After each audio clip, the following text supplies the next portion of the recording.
So using software to translate a program into machine language.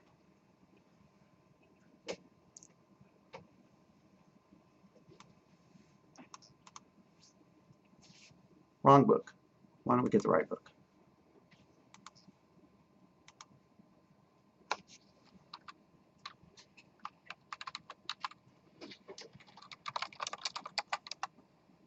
Okay.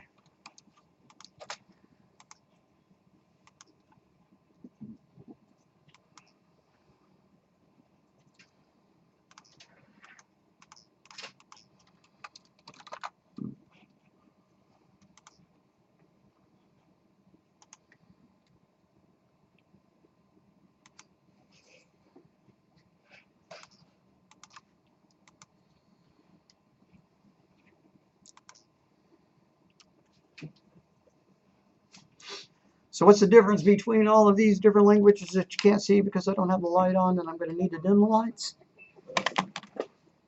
The difference is in the syntax and in how they are run.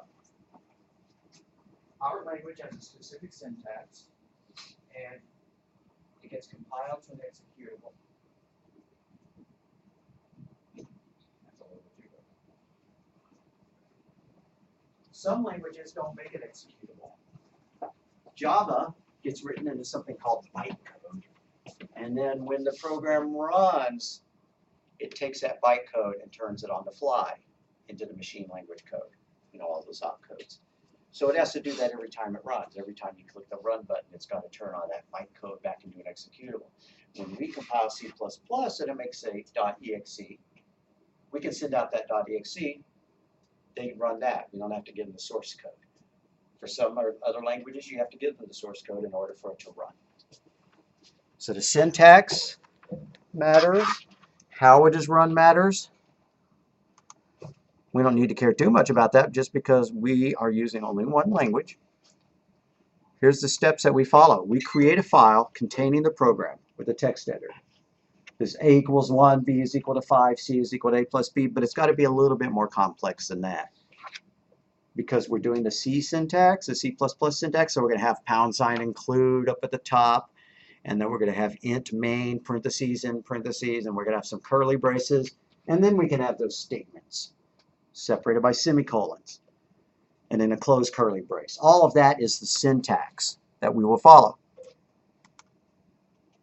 Once we click the run button, the build button, here's what C does. I better copy this stuff, because I'm going to be making additional comments. But we don't see all this happen. It just works by magic. We press the green arrow and it does it all by magic. Okay, so create the file. This is our TIS. This is our .cpp file, source code. And then we click run or build. That's the build process.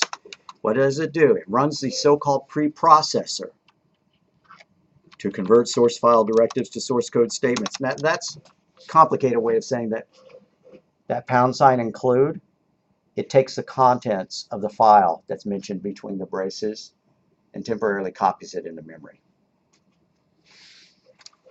So it copies the contents of the # include files into memory. Then it runs the compiler. Once all of that stuff has been added into memory, all those # includes, and all your source code has been added to memory, the compiler runs. So the compiler produces machine language code, which we're going to call object files, or object code. Just whoever started inventing this language called them object. I'm not going to come up with a better reason than that. Then the build runs a linker to connect the hardware-specific code to the object files.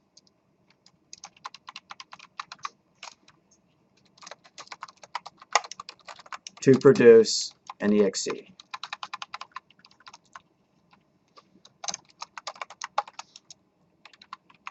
And it says steps B through D are often performed by a single button or command. If you ever take the C programming language rather than C++, which I was hoping was offered this summer, but I'm not sure it is, you do all this stuff by hand. You go to a prompt and you type in a command that does the compilation. And then you type in another command that runs the linker to make the exe. And then you run something that actually launches the exe, right? So you type in all 3 commands in a row. So I guess that was step A, huh? And then this was step B, and this was step C, and this was step D, and I will upload all these notes. Errors detected at any step will prevent execution of the following step.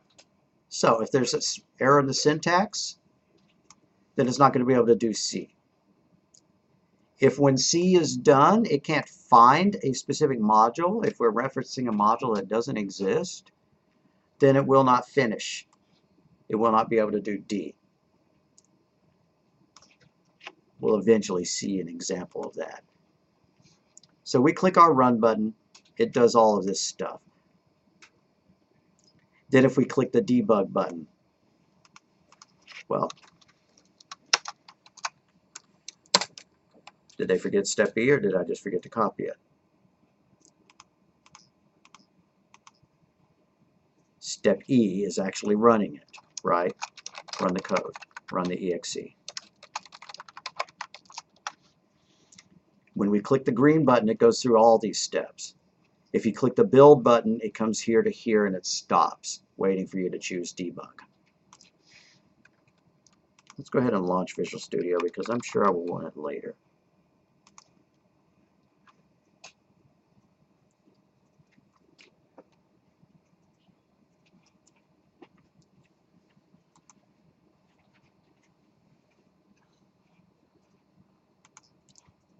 I'm just going to open an old project. I'm not going to keep it open, but I'm going to have it open so that I can press that button. You'll see the buttons.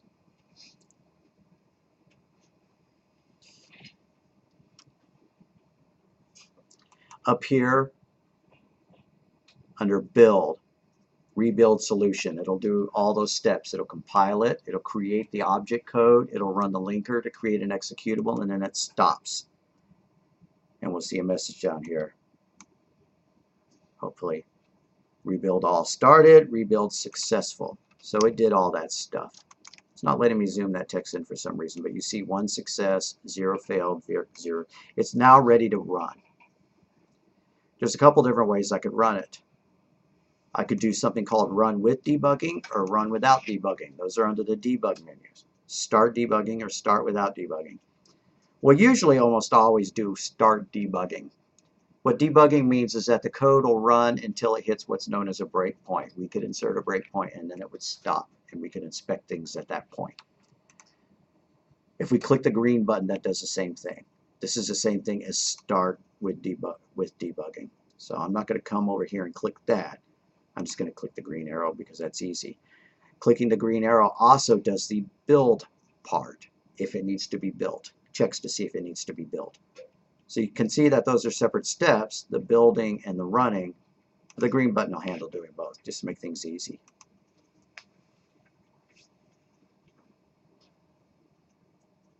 And so on.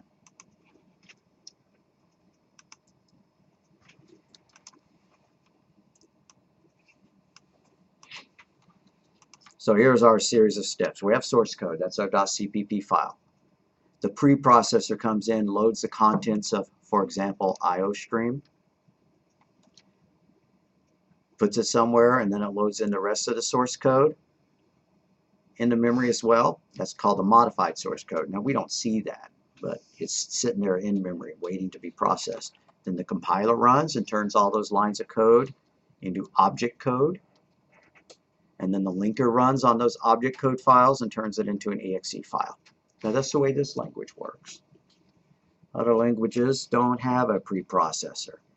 If you take Java, you may miss the preprocessor, but you won't have it. When you take Java, it doesn't link it into an executable. It does something else.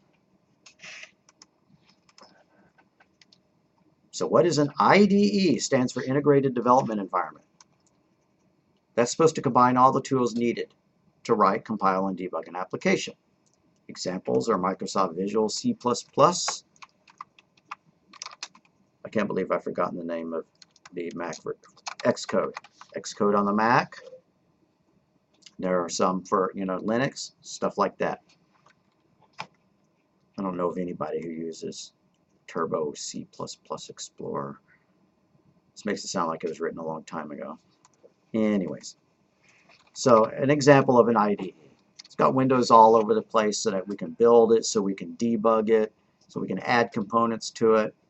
Visual Studio is like top of the line IDE. It's kind of an industry standard. Any other IDE that anybody else makes aspires to be as good as Visual Studio. But there's lots of them. You don't have to use this one. You can install one called Eclipse. Visual Studio is specifically for Windows. If you needed one for another platform, you might use Eclipse or NetBeans. Or what you would do is you would, research, do some Googling, figuring out which IDE you wanted to use for your platform. Like if you, I don't know, you're using Red Hat Linux,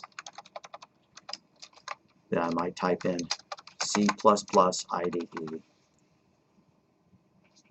and we'd see some questions and answers about it. Whatever. Doesn't matter to us.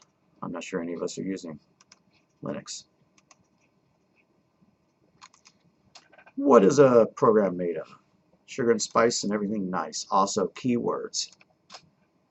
Programmer-defined identifiers. Operators, punctuation, and syntax. I said I was going to make a boilerplate file. Let me guess, I never did. Oh, I did. What do you know? And I hope you did too. Here's our boilerplate, right? Here's what we're going to put into every single program we write until further notice. Except our Mac users will leave that line off. So I'm going to come over. I'm going to launch Visual Studio.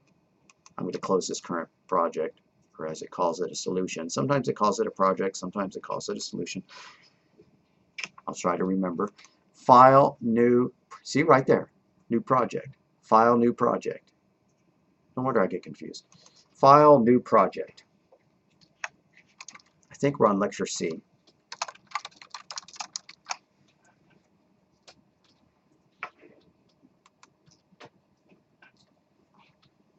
So if that went too fast, and I know it didn't because we've done this 2 times already, I chose Visual C++, and if that's not there, you need to rerun the installer and choose C++ development tools. Then I chose empty project, and I gave it a name, and it popped up here. Now I need my Solution Explorer window here, and I don't have it, so I'm going to click View Solution Explorer. If you don't have that, you can't add source files. I'm going to click on Source Files and do Add New Item. This is going to be a CPP file. We could just leave the name source.cpp, but I think I'm going to call it Lecture C.cpp. Don't put any spaces in your CPP file names. They're not supposed to be there. It's possible to work, but it's not supposed to be there. Now when you make the project's just like a grab bag, right? It's like a briefcase. You can put spaces in that file name. But this is the actual text file containing the source code. We want to be very specific and not put any, I know y'all can't see this in the back of the room. Lecture C with no spaces, .cpp, and then click Add. Alrighty. If you made a boilerplate file, opening it and copying it gets you all that stuff. That's the best way to do it. I may type it in by hand one more time, but this is going to be the last time I do it, so save a boilerplate. # include, angle, less than, IO string, greater than. And then # include, less than, string, greater than. Then using, space, namespace, not space bar, namespace, all one word, space bar, std, semicolon, int, space main, parentheses, end parentheses. open curly brace, key next to the P, hit shift to get to it. It automatically creates a closed curly brace. That's nice, but I'm going to hit enter to get that to go on the next line. I'm having trouble opening the new project. All right, I'll be right there. Let me type the last two things. System, parentheses, quote, pause, end quote, end parentheses, semicolon, return 0. That's what you should copy and save into a notepad file on your desktop so that you can always grab it when you want.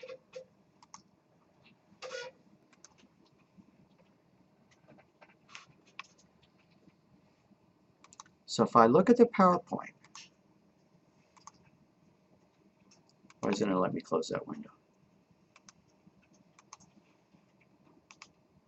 Okay, finally. It tells me that I have these things, that I have keywords, that I have programmed or defined identifiers, that I have operators, I have punctuation, and I have syntax. We see examples of some of these things, but not others. We don't see programmer-defined identifiers. We see one, actually. Main is a programmer-defined identifier. It's just one that has to be in every single program. So, you know, we didn't have any choice about what we picked. But if we make a piece of data, like int age equals 32,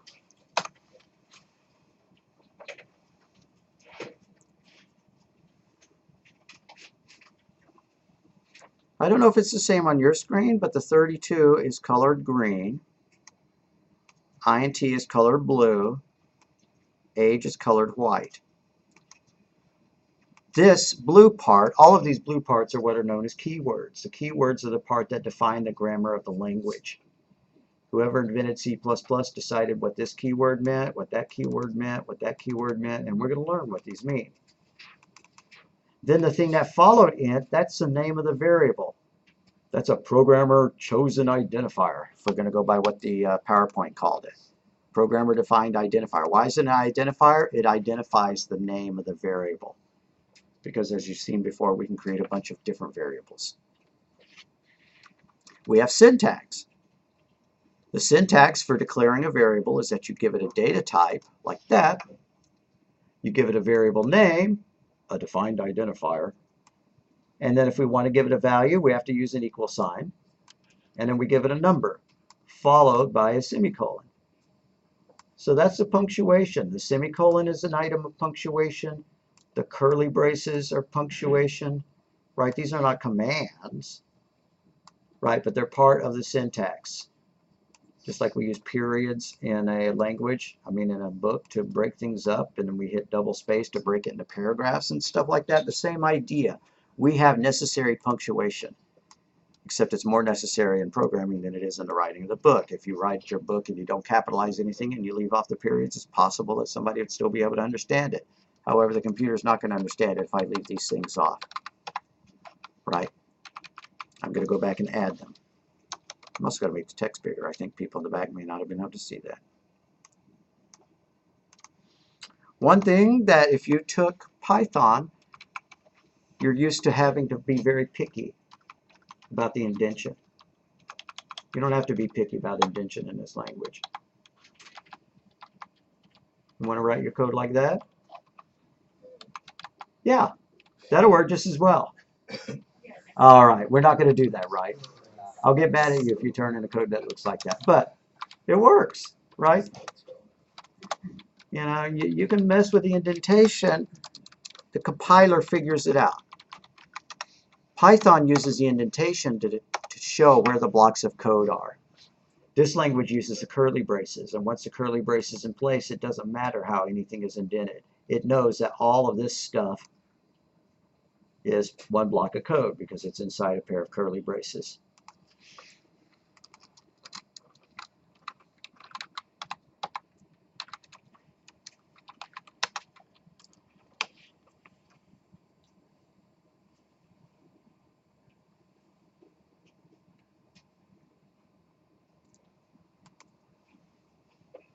Operators. Right now, I think I only see one operator. The equal sign is considered an operator. All of the math symbols addition, subtraction, multiplication, division, are also known as operators. And we've seen some others. Those less than, and greater than signs are known as operators. So this equal sign is known as the, got a special name, the assignment operator. Now when I read code to you as I'm typing it, and am I going to say assignment operator? No, I'm going to say equals. That could get confusing though, because there's another operator, equal, equal. And we have to know when to use which. This one does a test. This one is a comparison. So it's the equality operator. They may give it a slightly different name. Basically, if you write the code and it doesn't compile, you know to fix it. But like if I do this, a equals 3, and then I do if a equals 3, then do something, whatever it was supposed to do. When I assigned it, I had to use a single equal sign. It would not work otherwise. When I did the comparison to see if they equaled, I had to use the double equals. And if I mix them up, it's going to be a syntax error. If I do that and I do that, either one of those is a syntax error and it will not compile. You get real used to the idea, but I swear probably at least one time this course I'm going to put a single equal here where I meant to put a double equal, and it's not going to be to test y'all. It's just going to be because I'll make the same mistake. However, on an exam, it's perfectly within my rights to have these statements all in a row, like write A, B, C, and D, and I may say mark the 2 correct ones, or mark the incorrect ones, right? And so which of these are correct? Is this good syntax? No, because when you're going to assign, you have to use a single equal. Is that good syntax? That one is good. So, nope. Yes. How about that one? That's good. That's good news, which probably implies that this one is not, and that's true.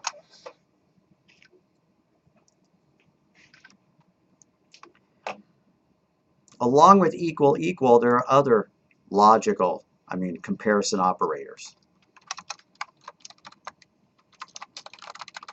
There's that one. There's less than or equal. There's greater than or equal. There's less than. There's greater than. And then there's not equal. Now maybe in another math class you'd use that for not equal, right? But in this one we use exclamation mark equal. Those are all the comparison operators. We'll use those later.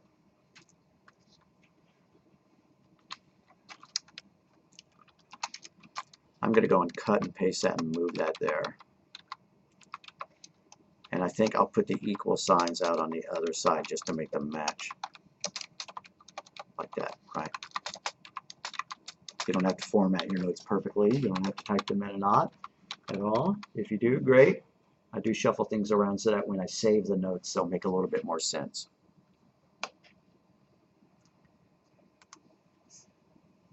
So we've seen the example of the punctuation. Examples of the punctuation. Remind me, we saw some. I pointed them out. Like what? Curly braces. Yeah, curly braces are punctuation. Semicolons. The parentheses that follow function names. I didn't mention them, but that's punctuation. And also the angles that include files that are part of # include. Right, so those are all punctuation. They don't have any inherent meaning, right? Unlike the equal sign, which, they're just a punctuation. Help separate the parts of the program. They tell the compiler, oh, a new block of code is coming up. What about a comma? Commas, exactly, commas, because if you have a function that requires more than one. Do our Mac users, did anybody bring a Mac to class? Nope. One thing I need to warn. Oh, you did? Okay, awesome, awesome, awesome. There you are. Type this in. Type in double space x equals POW parentheses 4 comma 2. What that means is raise 4 to the power of 2, which is supposed to be 16. And where I'm going with this is that Microsoft treats POW as though it's part of the standard library. Howsoever, on the Mac, I believe you have to add an extra # include to get it, and that's what I'm curious to see. When you run it, or when you compile it, it's going to accept that.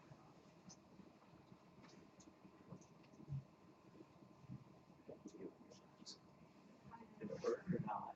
Nope, it's showing it as an error. So we need to find the # include. Pardon? Yeah, it's working for you. It's working for you. It doesn't have a name because that's a user-defined name. It's just that we're not the user. The programmers who invented the language are the user. So I need to find the # include that does that. I have a distant memory that it may be called CMath. So on your Mac, I would like for you to try this. Include angle CMath, end angle. Just see if that works. If that makes the error go away. See, it's interesting when you write for different platforms, the language doesn't stay. I mean, it stays the same. That fixes it. Remove the C from CMath.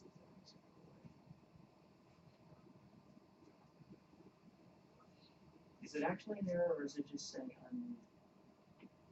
unused variable? That looks like an error. Okay, so it worked. If you're going to use the POW function, you always have to do # include CMath. And it's just complaining that we haven't actually used the variables. Okay. The POW function on Microsoft is built in, but that's non-standard. If they'd implemented the standard, what? Microsoft not follow standards? Shocking. Anyways, so I should probably add # include CMath to my boilerplate. You don't have to, but I'm going to do that. So I'm going to go to my boilerplate out here, add that line to it so it's there next time. Windows users aren't going to need it until we come up with another reason for it. I just want it there so it's always easy to use.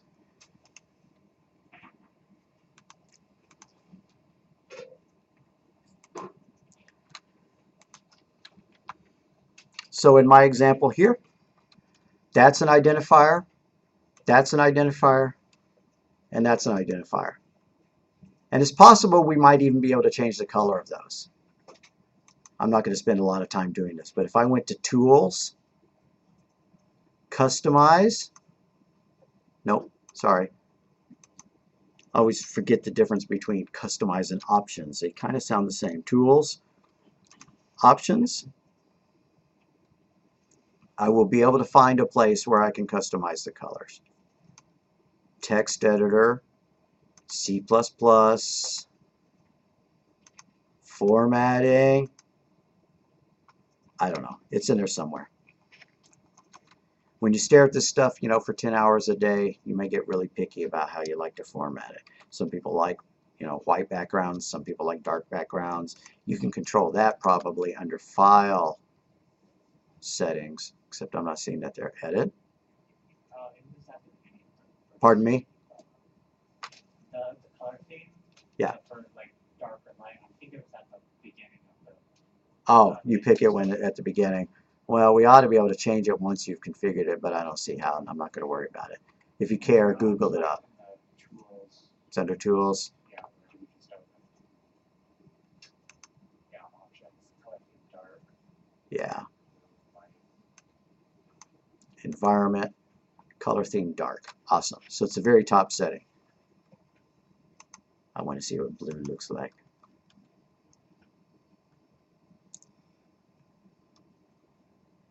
What it looks like is it takes a long time. That's what it looks like.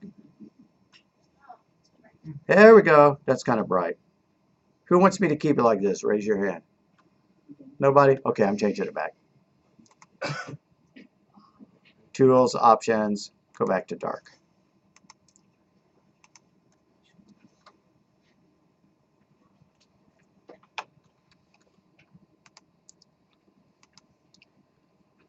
So here's a program to calculate a user's pay. If we look at it, what is it doing? They've declared their variables up at the top. Why not? You can also declare your variables sometimes as you go along. This variable pay could have been declared right here. But it's kind of nice to declare them all at the top. And at least we can look at it and we can know that, oh, this program has something to do with hours, rate, and pay. I already understand something.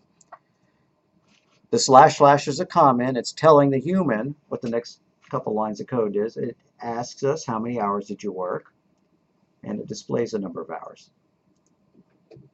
Then our next comment says we're going to get the hourly pay rate.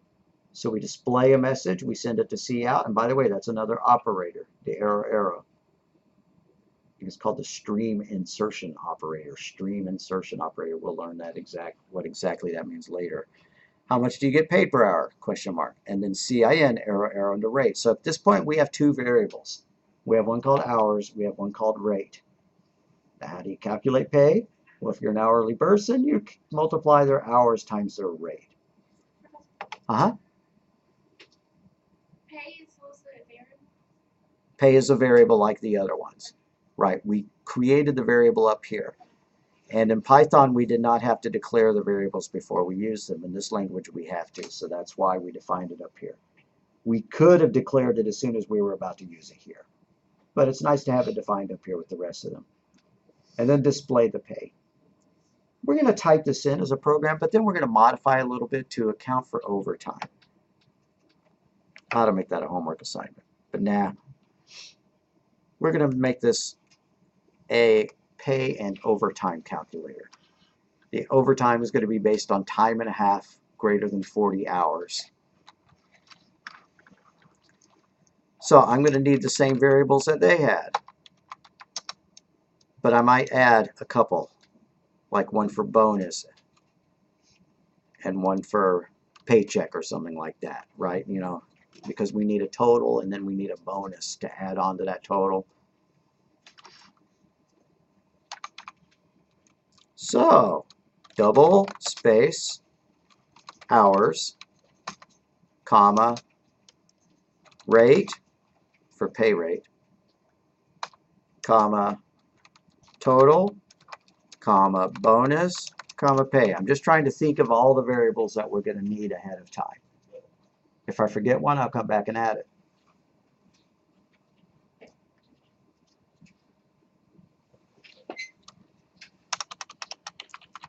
In the short term, I'm just going to assign some values. Hours is equal to 50. We're going to go back and modify so the user types this stuff in. But hours is equal to 50. Pay or rate is equal to $10 an hour.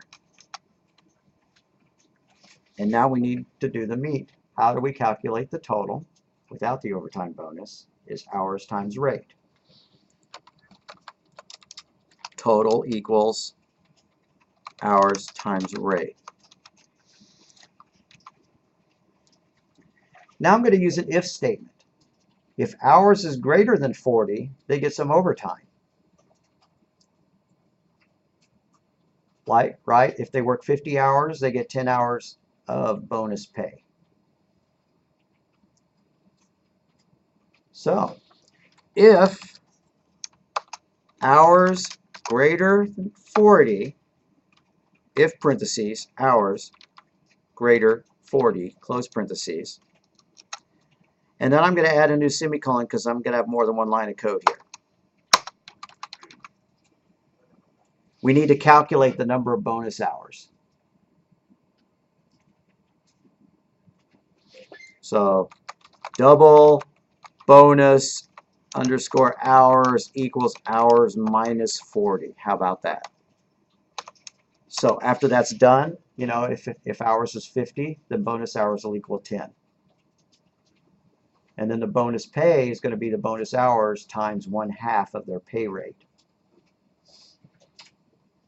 There's all sorts of different ways of calculating overtime, and I've had people get into arguments with me saying that the way that this calculation doesn't work, and I tell them to implement their way, and we run it, and it turns out the exact same way. So this is just one way. Accountants probably have a completely different way of doing it. So bonus is equal to bonus underscore hours times pay divided by 2, because it's time and a half, right? So our bonus is half of our normal pay rate.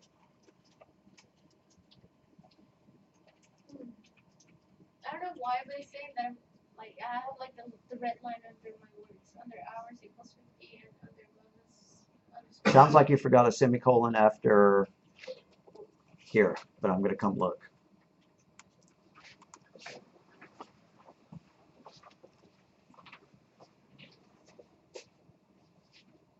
Your declaration is hour, not hours. Ah. Oh, that's good.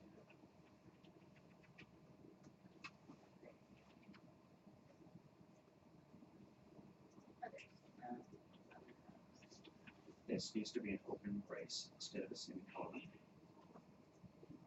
Open curly brace. Open, that's it, close. Yeah. And then get rid of that closed one, because the closed one's going to go under the word bonus when we're there. Yeah, okay. So I'm going to put a closing curly brace under that line, but then I'm going to have an else statement where I just set bonus equal to 0. They don't get a bonus if hours is not greater than 40. Looks like I've already got one. If you do not have a closed curly brace there, add one. And now for an else. Else, open curly brace, bonus equals 0. Semicolon, and then on the next line, close curly brace.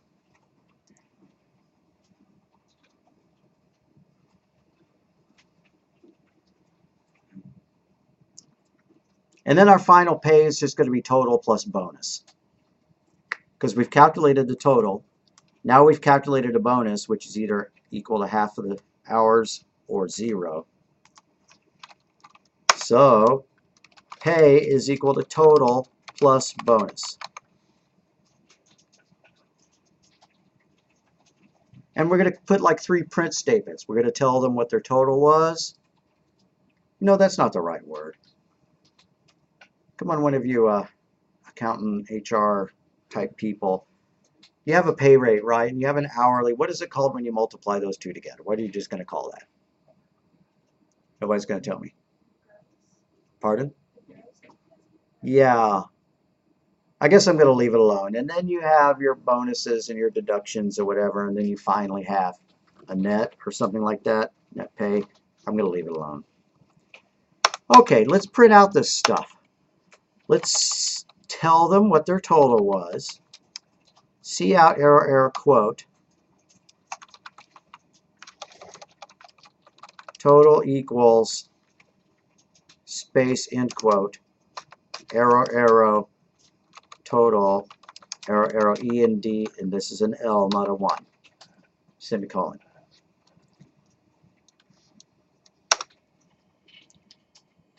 Then we're going to print out their bonus. Cout arrow arrow quote bonus equals end quote arrow arrow less than bonus less than E and D L.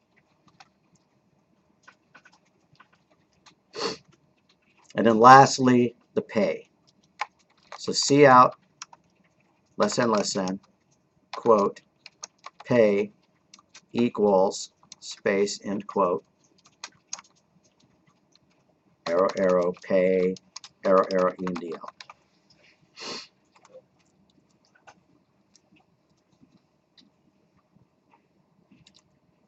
Now I'm going to build it. Build, rebuild solution. I didn't have to build it. I could have just wailed on the green button, and if it would have worked, it would have worked. Now I'm going to see if I have any errors. The error list is kind of covered up, so I need to stretch this up, and it tells me uninitialized local variable pay used. Alrighty. What line is that on? If you see an error in your error list, you double click on it. Alright, that was not supposed to be pay. See, I chose bad variable names. It's not actually your pay divided by 2. It's your pay rate. So that should be rate. Come up to the line underneath bonus hours equals hours minus 40 and change that word pay to rate.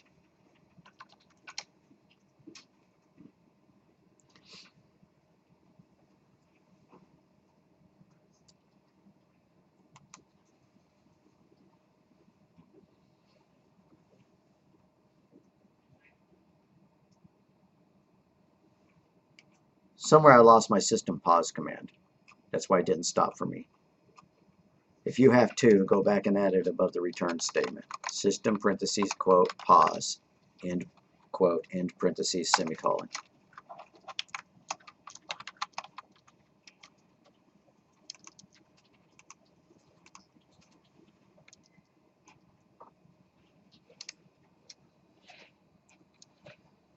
So build, rebuild solution.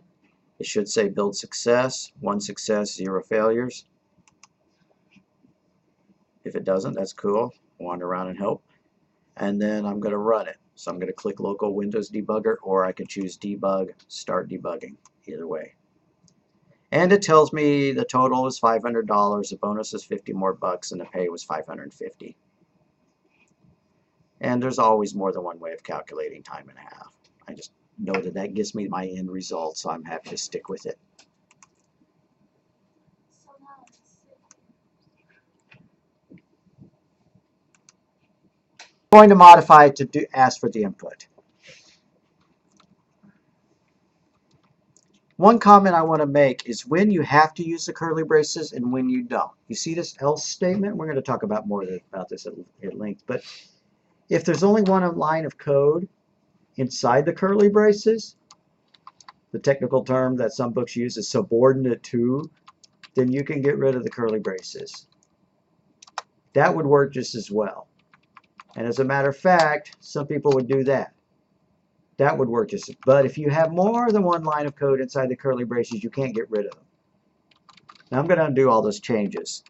I'm going to kind of do it rigorously, like that. I think the editor, when it's creating these trying to help you, it tries to put the curly braces next to it. I believe that's the case. Some editors do, and I think, well, let's find out. I'm just going to type something, then I'm going to delete it. But if bonus equals 0, well, it didn't put it there at all. Okay. Some of them would have put any like that and gone on from there. You'll see different code examples in different ways.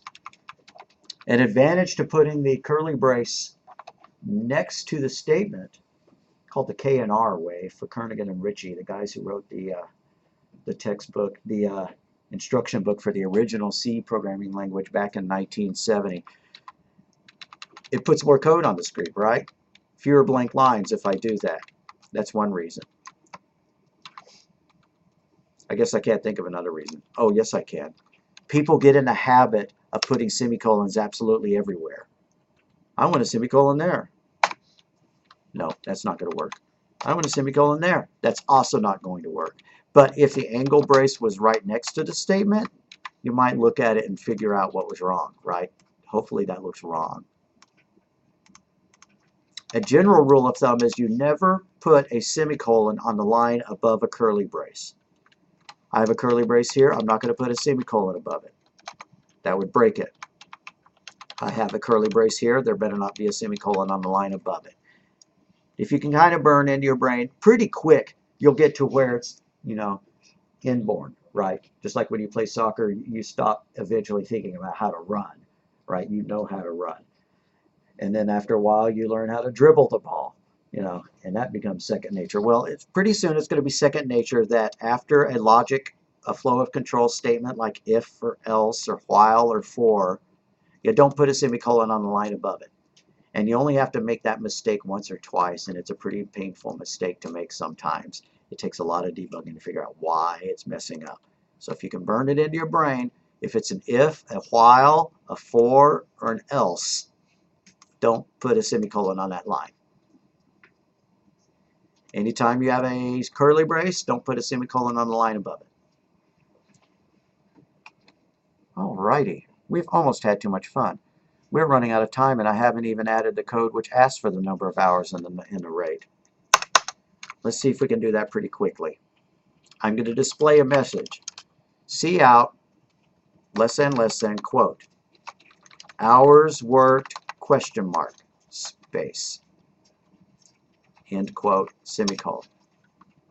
That displays a message. CIN, arrow, hours, semicolon. And then cout, arrow, quote, rate per hour, question mark, space, end quote, semicolon. And then CIN, arrow, rate. Okay, now that I've done all that, these two lines of code will kill us, because no matter what the user types, it would reset them to 50 hours at a rate of 10. So I better delete those two lines. I'm going to leave them highlighted for a moment because I really want y'all to go in and delete those two lines, right? Because we don't want to reset hours to 50 and we don't want to reset rate to 10.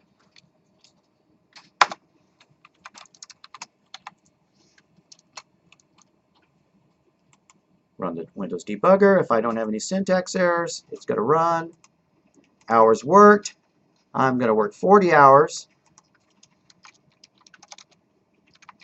at $10 an hour, and I should earn $400. Now I'm going to run 42 hours at $10 per hour and see what it tells me, because that should be 2 hours of overtime. So 42 hours at 10 an hour earned me $420 plus a $10 bonus. Okay, so I'm hoping that the code works. We have learned how to do code that asks for input, that performs a calculation, and that displays a result. So that's what our homework's going to be. I'm going to make up a problem now based on that concept.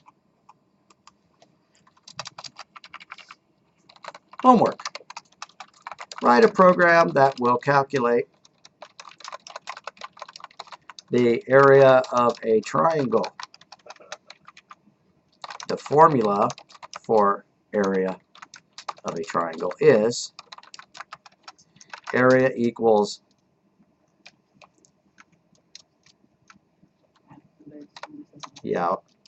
height times base divided by 2. Like that. Perhaps using different terms, but that's good enough. So your program will ask for the height, or allow the user to input the height, ask for the base, calculate the area, and display it.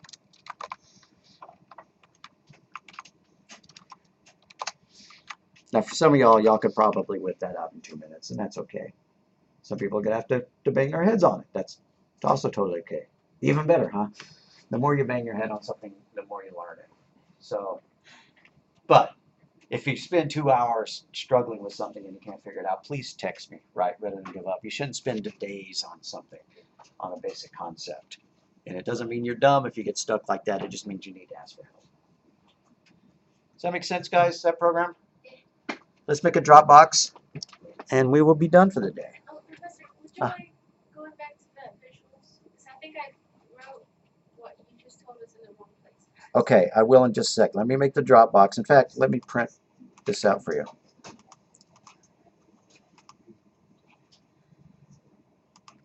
Okay. I know what I did. Oh, you already spotted it. Okay. Thanks.